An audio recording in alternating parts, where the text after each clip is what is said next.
रामपुर की कहानी, संघर्ष, एकता और जीवन की बूंद। गांव के ऊपर सूरज आज कुछ ज्यादा ही गुस्से में था। सुबह की हल्की ठंडक जैसे कहीं खो गई थी। पहली किरण के साथ ही गर्मी ने अपना रूप दिखाना शुरू कर दिया था। आसमान एकदम साफ था, बिना एक भी बादल के। नीला आसमान अब सुकून नहीं बल्कि डर पैदा कर रहा था। धरती तवे की तरह तप रही थी। खेतों की मिट्टी फट चुकी थी। दरारें इतनी गहरी थीं कि जैसे धरती खुद दर्द में हो। सूखी घास हवा में उड़ रही थी। हर तरफ सूखा और सन्नाटा पसरा था। ये कहानी है रामपुर गांव की। एक ऐसा गांव जो कभी खुशियों से भरा रहता था, जहां सुबह होते ही पक्षियों की चहचहाहट सुनाई देती थी, जहां खेतों में हरियाली आंखों को ठंडक देती थी, जहां लोग हंसते खेलते अपना जीवन बिताते थे। लेकिन इस साल सब कुछ बदल चुका था। गर्मी ने जैसे इस गांव को अपनी गिरफ्त में ले लिया था। बारिश महीनों से नहीं हुई थी। आसमान ने जैसे मुंह मोड़ लिया था। गांव का तालाब, जो कभी जीवन का स्रोत था, अब सूखी जमीन में बदल चुका था। जहां कभी बच्चे खेलते थे, अब वहां सिर्फ धूल उड़ती थी। कुएं का पानी भी धीरे धीरे खत्म हो गया था। लोग रस्सी डालते, लेकिन बाल्टी खाली ही निकलती। हर दिन उम्मीद कम होती जा रही थी। हर घर में चिंता का माहौल था। पानी की एक एक बूंद की कीमत समझ में आ रही थी। महिलाएं सुबह अंधेरे में उठती, मटके लेकर कई किलोमीटर दूर जाती, लेकिन कई बार खाली लौटना पड़ता।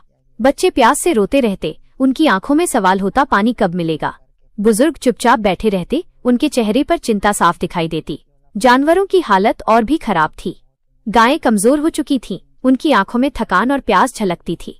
बैल, जो कभी खेतों में मेहनत करते थे, अब छांव में बैठकर हाँफते रहते। बकरियां सूखी जमीन को सूंघती रहती, लेकिन उन्हें कहीं भी हरियाली नहीं मिलती। उसी गांव में रहता था रामू, एक साधारण लेकिन हिम्मती लड़का। रामू को अपने गांव से बहुत प्यार था। उसे अपने जानवरों से भी बहुत लगाव था। उसकी एक प्यारी गाय थी, गौरी। गौरी उसके साथ बचपन से थी। वो उसे दोस्त की तरह मानता था। एक दिन सुबह रामू उठा। उसने देखा कि गौरी खड़ी भी नहीं हो पा रही है। उसकी सांस तेज चल रही थी। रामू का दिल घबरा गया। वो दौड़कर माँ के पास गया। माँ, गौरी बहुत कमजोर हो गई है।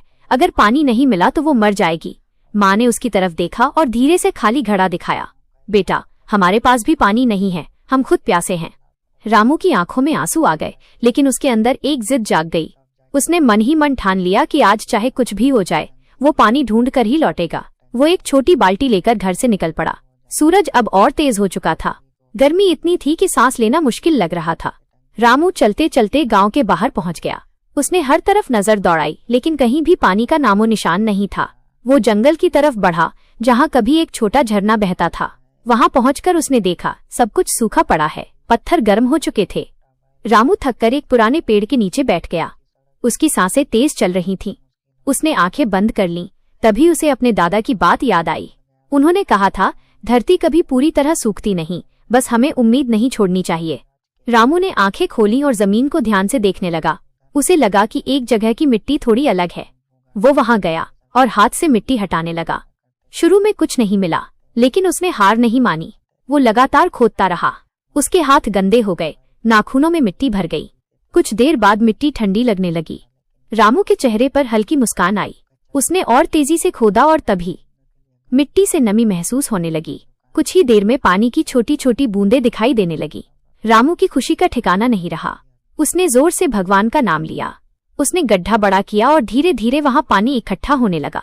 रामू ने बाल्टी भरी और बिना रुके गांव की तरफ दौड़ पड़ा। उसके पैर जल रहे थे, लेकिन वो रुका नहीं। घर पहुंचते ही उसने सबसे पहले गौरी को पानी पिलाया। गौरी ने धीरे धीरे पानी पिया। उसकी आंखों में चमक लौट आई। रामू खुशी से मुस्कुराया। रामू के पिता ने ये सब देखा। उन्होंने तुरंत गांव के लोगों को बुलाया। सब लोग उस जगह पहुंचे जहां रामू ने पानी खोजा था। सबने मिलकर वहां खुदाई शुरू की। धीरे धीरे गड्ढा बड़ा होता गया और कुछ दिनों में वो एक छोटा कुआं बन गया। अब गांव को थोड़ी राहत मिली, लेकिन समस्या अभी खत्म नहीं हुई थी। गर्मी अभी भी अपने चरम पर थी। तब गांव के बुजुर्गों ने एक सभा बुलाई। उन्होंने कहा, अगर हमें बचना है तो हमें मिलकर काम करना होगा। सबने मिलकर एक बड़ा तालाब बनाने का फैसला किया। अगले दिन से काम शुरू हो गया। हर कोई अपनी पूरी ताकत लगा रहा था। महिलाएं मिट्टी उठाती, बच्चे पानी लाते, पुरुष खुदाई करते। रामू हर दिन सबसे पहले पहुंचता और सबसे बाद में जाता। कई बार लोग थक जाते, लेकिन रामू उन्हें हिम्मत देता।